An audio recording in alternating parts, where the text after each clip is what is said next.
नमस्कार दोस्तों, मैं हूं विवेक प्रजापति और आप सभी को अपने इस यूट्यूब चैनल पर स्वागत करता हूं। दोस्तों, आज की स्टॉक मार्केट का रिवीजन क्लास नंबर है 12, जो कि बहुत ही इम्पोर्टेंट क्लास होने वाली है। तो चलिए क्लास को कंटिन्यू करते हैं और समझते हैं कि क्या खास होने वाली है क्लास में। तो चलिए क्लास को फटाफट से कंटिन्यू करते हैं।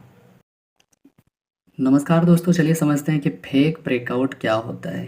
मैं एक बात बता दूं कि ये एक रिवीजन क्लास है, इसकी आपको ओरिजिनल क्लास देखनी है तो आप हमारे यूट्यूब पर जाएं और स्टॉक मार्केट का प्लेलिस्ट में जाके एक एक क्लास को आसान भाषा में समझ सकते हैं। तो चलिए क्लास को कंटिन्यू करते हैं। सबसे पहले हम जानेंगे कि फेक ब्रेकआउट होता क्या है। फेक ब्रेकआउट, जब प्राइस किसी महत्वपूर्ण लेवल को तोड़कर वापस इस एरिया में आती है तो उसे हम फेक ब्रेकआउट कहते हैं। अगर आप देखेंगे फेक ब्रेकआउट, ये मान लीजिए रेजिस्टेंस की लाइन है, ये सपोर्ट की लाइन है। मार्केट यहाँ कहीं से चलते चलते इस लेवल को तोड़ा, ठीक है। अब न्यू ट्रेडर्स को लगा क्या कि यहाँ से मार्केट ऊपर जाएगा, ठीक है। पर पर मार्केट ने क्या किया, मार्केट से वापस से यहीं पर आकर वापस आ गया। ये होता है फेक ब्रेकआउट। मतलब कई लोगों को लगा कि मार्केट ऊपर जाएगी, पर ऐसा हुआ क्या, नहीं हुआ। मार्केट वापस से नीचे आ गई। इसको हम फेक ब्रेकआउट के नाम से जानते हैं। देखिए, पहले सीखो कहाँ खरीदना है और कहाँ बेचा जाता है। सबसे इम्पोर्टेंट चीज़ है कि आप लोगों को समझ में नहीं आता कि खरीदना कहाँ है और बेचना कहाँ है। अगर मार्केट अप ट्रेंड में हो, ठीक है, तो हमेशा बाय यहाँ पर करेंगे, इस जगह पे करेंगे, इस जगह पर करेंगे, इधर नहीं करना है। यहाँ पर हम बाय नहीं करते हैं मार्केट जब बुलिश हो, अप ट्रेंड में हो तो, ठीक है। इतनी बात समझ में आई। चलिए आगे देखते हैं।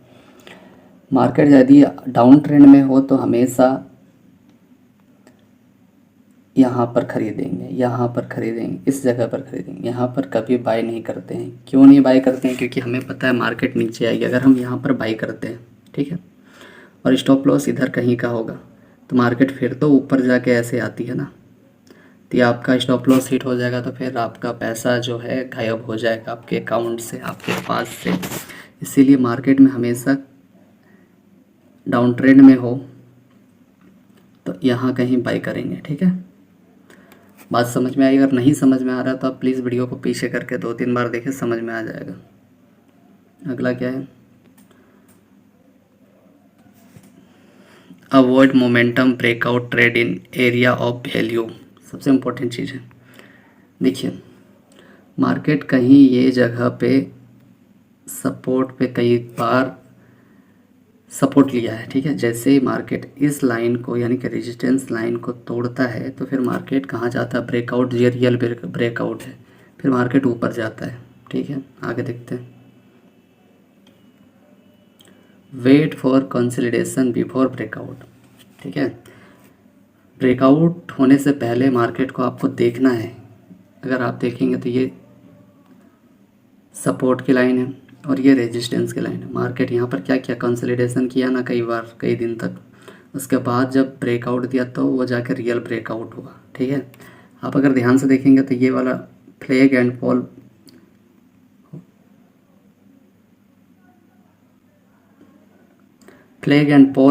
कैंडलस्टिक पैटर्न है ना, ये मार्केट यूँ आके ऐसे आया, फिर ऐसे करके ऊपर गया।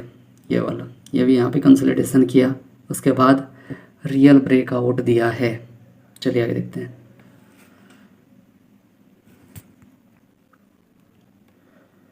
Wait for retest. Market direct breakout होकर ऊपर ही नहीं जाता है। एक चीज़ मैं बता दूं कि मार्केट में जब भी ब्रेकआउट होता है वो 20% ही सही होता है, बाकी के 80% फेल होते हैं, ठीक है। तो मार्केट जब भी ब्रेकआउट देता है तो आपको वेट करना चाहिए किस चीज़ का, रिटेस्ट होने का। रिटेस्ट होगा तभी मार्केट ऊपर जा सकता है, वरना ऐसे ही एक ग्रीन कैंडल बनी, ठीक है, और यहाँ से आप ऊपर का ट्रेड ले लिए डायरेक्ट। समझने की कोशिश करिए। ये रहा आपका ब्रेकआउट, ठीक है। ये कैंडल हो गया आपका। यहाँ पर कोई बुलिश कैंडलस्टिक पैटर्न देखकर आपने ट्रेड ले लिया ऊपर का, तो मार्केट जैसे इस लेवल के बाद आप ट्रेड लेंगे ना तो इसके नीचे का आपका हो गया स्टॉप लॉस। फिर कुछ देर के बाद मार्केट एक ग्रीन कैंडल बनाई और वापस से रेड आके क्या कि मार्केट रिटेस्ट जैसे ही करने आती है तो आपका स्टॉप लॉस हिट हो जाता है, ठीक है। तो आपका पैसा लॉस में चला जाता है। तो कई बार होता है कि आपको वेट करना चाहिए कि मार्केट नीचे आएगा, रिटेस्ट करने के बाद ही ब्रेक आउट हो सकता है। ठीक है, आगे देखते हैं। अगला क्या है, फेक ब्रेकआउट। आप देखेंगे ये रेजिस्टेंस की लाइन है, सॉरी ये रेजिस्टेंस की लाइन है, ये सपोर्ट की लाइन है। मार्केट क्या क्या कई दिन तक यहाँ पर कंसोलिडेशन किया। अब न्यू ट्रेडर्स को लगा कि मार्केट अब ऊपर जाएगा, क्योंकि यहाँ पर फेक ब्रेकआउट दिया, पर ऐसा हुआ क्या, नहीं हुआ। वापस से मार्केट नीचे आ गया और सारा पैसा लेकर चला आया वापस से मार्केट। ठीक है, आगे देखते हैं। Use volume for breakout. ठीक है, देखिए अगर आप ध्यान से देखेंगे तो ये कहीं सपोर्ट की लाइन है, ये रेजिस्टेंस की लाइन है। तो मार्केट क्या किया, कई बार नीचे की ओर आना चाहा, ये जगह इस जगह पे क्या किया, मार्केट सपोर्ट लिया, उसके बाद एक बड़ी सी कैंडल बना और ऊपर चला गया, यानी कि ब्रेकआउट हुआ वॉल्यूम के साथ। ठीक है, आगे देखते हैं। इतनी बात समझ में आई, नहीं आई समझ में तो आप मेरे वीडियोस में जाके आप मेरे चैनल पर जाएं और वहाँ पर स्टॉक मार्केट का जो प्लेलिस्ट है उसमें जाकर आप एक एक चीज़ बिल्कुल आसान भाषा में समझ सकते हैं। तो चलिए आगे कंटिन्यू करते हैं क्लास को।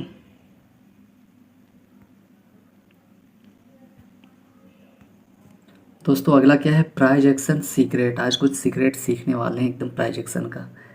तो आपको पता होगा कि जैसे ये रेजिस्टेंस की लाइन है और ये सपोर्ट की लाइन है। ठीक है, मार्केट यहाँ कहीं से स्टार्ट होकर इस लेवल पर जाकर टच करती है, फिर वापस आती है, फिर वापस जाती है। तो हम लोग न्यू ट्रेडर्स क्या गलती करते हैं पता है, जब वापस इस लाइन को टच करती है ना, तो हमें न्यू ट्रेडर्स जो होते हैं उनको लगता है ये मार्केट ऊपर जाएगी, ब्रेकआउट होगी। तो वो ब्रेकआउट का वेट क्यों करते हैं आप लोग। आप लोग को जब पता है कि मार्केट यहाँ कहीं से स्टार्ट हुई, तो ये दूसरा लाइन हो गया ना इसका सपोर्ट का लाइन, या जो सपोर्ट लिया, तो जैसे ही आपको इस जगह पे सपोर्ट का लाइन दिखता है, यहाँ पे मार्केट आकर टेस्ट करने के बाद फिर से वापस जाती है, तो यहाँ पर अगर कोई आपको बुलिश कैंडलस्टिक पैटर्न नज़र आ जाता है तो आप यहीं पर ख़रीद लेते हैं, यहीं पर बाय करते हैं, तो आपको इतना बड़ा प्रॉफिट तो मिलता है ना। तो फिर आप इधर का वेट क्यों करते हैं, क्योंकि नए ट्रेडर्स क्या करते हैं, यहाँ पर जाने के बाद वो वेट करते हैं। और कई बार होता है कि मार्केट धोखा देता है। क्या धोखा देता है, देखिए ये ग्रीन कैंडल बना, अब न्यू ट्रेडर्स को लगेगा मार्केट तो ब्रेकआउट दिया, अब ऊपर ही जाएगा। क्या ब्रेकआउट हमेशा सच होता है? 80% ब्रेकआउट फेल हो जाते हैं, 20% ही होता है जो कि सही होता है। तो न्यू ट्रेडर्स क्या करते हैं, यहाँ पर बाई जैसे ही किया, वापस से रेड कैंडल बना और वापस से मार्केट नीचे आ गया। तो ये सोचने वाली बात है कि जब आपको ये लाइन दिख रही है तो आप यहाँ पर कहीं ख़रीदो। ठीक है, वापस से जब ऐसे आएगी फिर यहाँ पर कहीं ख़रीदो। ठीक है, आप उल्टा जगह ख़रीदोगे तो लॉस तो होगा ही ना। चलिए मैं और दिखाता हूँ। जैसे ये लाइन हो गई एक, फिर मार्केट क्या किया, नीचे आ गया, फिर इस लाइन को टेस्ट करके फिर ऊपर गया। अब आप ध्यान में देखिए, ध्यान से देखिएगा, ये जो लाइन बना अगर एक बार टच हुआ, 2 बार, 3 बार और ये 4 बार, जब ऐसा साइडवेज बन जाता है तो ध्यान रखिएगा कि ये मार्केट जब भी ब्रेकआउट देता है तो वो 90% ब्रेकआउट रियल होता है। ठीक है, या फिर ब्रेक डाउन देता है तो भी 90% रियल होता है।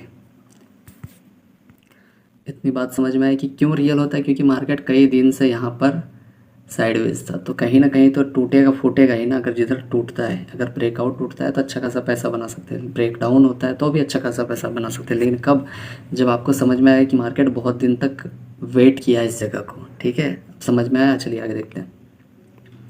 अब आप ध्यान से देखिए, यहाँ पर price test a price multiples time in a stock market. ठीक है, स्टॉक मार्केट में कई बार एक ही जगह हमको टेस्ट करती रहती है। आप देखिए सप्लाई जोन है, ये डिमांड जोन है। आगे हम सीखेंगे अगली वीडियो में कि सप्लाई जोन और डिमांड जोन को कैसे ड्रॉ करते हैं और क्यों कहा जाता है, बिल्कुल आसान भाषा में समझेंगे। वीडियो में नए हैं तो प्लीज़ लाइक करें, शेयर करें अपने दोस्तों के साथ और सब्सक्राइब कर लें। अब आप देखेंगे यहाँ पर साइडवेज रहा है मार्केट। ठीक है, तो इस चीज़ को आपको समझना पड़ेगा कि साइडवेज है तो मार्केट जब भी जिधर भी टूटेगा, यानी कि ब्रेकआउट होता है तो अच्छा खासा पैसा बना सकते हैं। अगर ब्रेक डाउन होता है तो भी अच्छा खासा पैसा बना सकते हैं। अगला क्या है, अब समझिए, ब्रेकआउट 70 से 80% ब्रेकआउट फेल हो जाते हैं स्टॉक मार्केट में, ठीक है। ब्रेकआउट 20 से 30% ब्रेकआउट ही सही होते हैं स्टॉक मार्केट में। मतलब अगर देखेंगे तो 70 से 80% जो ब्रेकआउट है वो फेल हो जाते हैं, लेकिन 20 से 30% ही सही होते हैं, जो कि अभी हमने देखा। अगर साइडवेज है तो ये सही हो सकता है। अगर डायरेक्ट इस टाइप का बन रहा है और आप यहाँ पर से ख़रीद लिए और ये ब्रेकआउट जो होता है वो फेक होता है, ठीक है। मार्केट अप ट्रेंड हो तो हम हमेशा सपोर्ट की लाइन पर बाई करेंगे, ठीक है। ये सपोर्ट की लाइन है। मार्केट अप ट्रेंड हो, एक बार ऊपर गया फिर नीचे आया फिर ऊपर गया, तो यहाँ पर कहीं हम बाई करेंगे। मार्केट डाउन ट्रेंड हो तो हम हमेशा रेजिस्टेंस की लाइन पर बाई करेंगे। डाउन ट्रेंड में ऐसे ऐसे आएगा, फिर ऊपर गया फिर ऐसे आएगा, तो यहाँ पर कहीं हम बाई करेंगे, यानी कि शॉर्ट करेंगे यहाँ इस इधर नीचे के लिए, ठीक है। अगला क्या है, market always respect support line resistance line.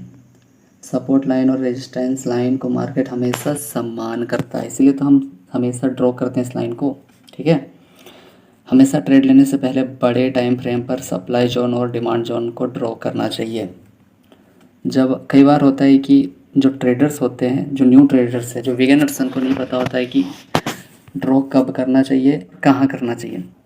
आप जब भी इंट्राडे ट्रेडिंग करते हैं तो आप 75 मिनट या 1 घंटा का चार्ट लगाएं, उसके बाद ही आप एक रेजिस्टेंस और सपोर्ट की लाइन को ड्रॉ करें। उसके बाद आप वापस से उस ड्रॉ करने के बाद आप छोटे टाइम फ्रेम में, यानी कि 5 मिनट का टाइम फ्रेम पर आएँ और ट्रेड करें। तब आपको पता चलेगा कि मार्केट यहाँ पर आई तो फिर नीचे क्यों आया, फिर ऊपर गया तो क्यों नीचे आया, तभी समझ में आएगा। आप क्या करते हैं कि 5 मिनट में ट्रेड लेना है और 5 मिनट का ही टाइम फ्रेम लगा कर ट्रेड लेना चालू करते हैं, इसलिए आपका जो ट्रेड होता है हमेशा गलत होता है, ऐसा नहीं करना चाहिए, ठीक है। उसके बाद ही छोटे टाइम फ्रेम पर ट्रेड लेना चाहिए। अभी हमने देखा, आगे क्या है। अब आप ध्यान से देखेंगे, सप्लाई जोन है, ये डिमांड जोन है। ये अगर हम 1 घंटा का चार्ट में देखते हैं तो इसके बाद जो हम चार्ट 5 मिनट का लगाएंगे तो ये हमेशा छोटा छोटा बीच बीच में आ जाएगा, पता है आपको। तो आपको पता चलेगा कि मार्केट अगर यहाँ टच है तो इसके बाद नीचे ही आएगा, समझें। ऐसा होता है स्टॉक मार्केट में। चलिए आगे देखते हैं। Always trade first pull back. आप हमेशा याद रखिए, ये एलियट वेव है, हम आगे सीखने वाले हैं एलियट वेव होता क्या है। तो 1 2 3 4 5, ठीक है। तो 1 हो गया, 2 3 4 और ये 5, ठीक है। तो हमेशा जो ट्रेड लेना है ये फर्स्ट पुल बैक, ये 1, तो ये 1 हो जाएगा ना, 1 यहाँ से ये जो लाइन होती है ये वाली एरिया, ये सबसे बड़ा प्रॉफिटेबल होता है, ये हमेशा बड़ा होते हैं। अभी आप देख सकते हैं चार्ट में, इसको हमेशा ट्रेड करना चाहिए। अगर आपके पास ज़्यादा टाइम और आपको लग रहा है कि मार्केट ऊपर ही जाएगा तो आप ऊपर 5 तक वेट कर सकते हैं, 1 2 3 4 5। आपको मैं बता दूं कि एलियट वेव जो होता है ऐसे करके होता है, 1 2 3 4 5, उसके बाद ABC बना के नीचे आती है। हम आगे समझने वाले हैं। ये 1 हो गया, 2 3 4 5, A B और C, इस टाइप का मार्केट बनाता है और नीचे आता है। हम बिल्कुल आसान भाषा में समझने वाले हैं। अगले क्लास जो आने वाली है हम एलियट वेव को बहुत ही अच्छे से समझेंगे। तो एक बार इसमें याद रखें कि हमेशा फर्स्ट पुल बैक, ये जो लाइन आपको जब भी मिल जाए तो ट्रेड छोड़ना ही नहीं है, इसको हमेशा लेना है। कब लेना है, जब आपका बुलिश कैंडलस्टिक पैटर्न बने तो ही लेना है। जब भी ट्रेड लें तो हमेशा फर्स्ट पुल बैक पर ट्रेड लें। अभी हमने देखा ये वाली लाइन को ट्रेड हमेशा छोड़ना नहीं है, कभी छोड़ना नहीं है, हमेशा ट्रेड लेना है इस लाइन को, ठीक है दोस्तों। तो आज के लिए इतना ही, मिलते हैं अगली वीडियो में। तब तक के लिए आप लोगों को गुड नाइट, ध्यान रखें। चलिए बाय बाय।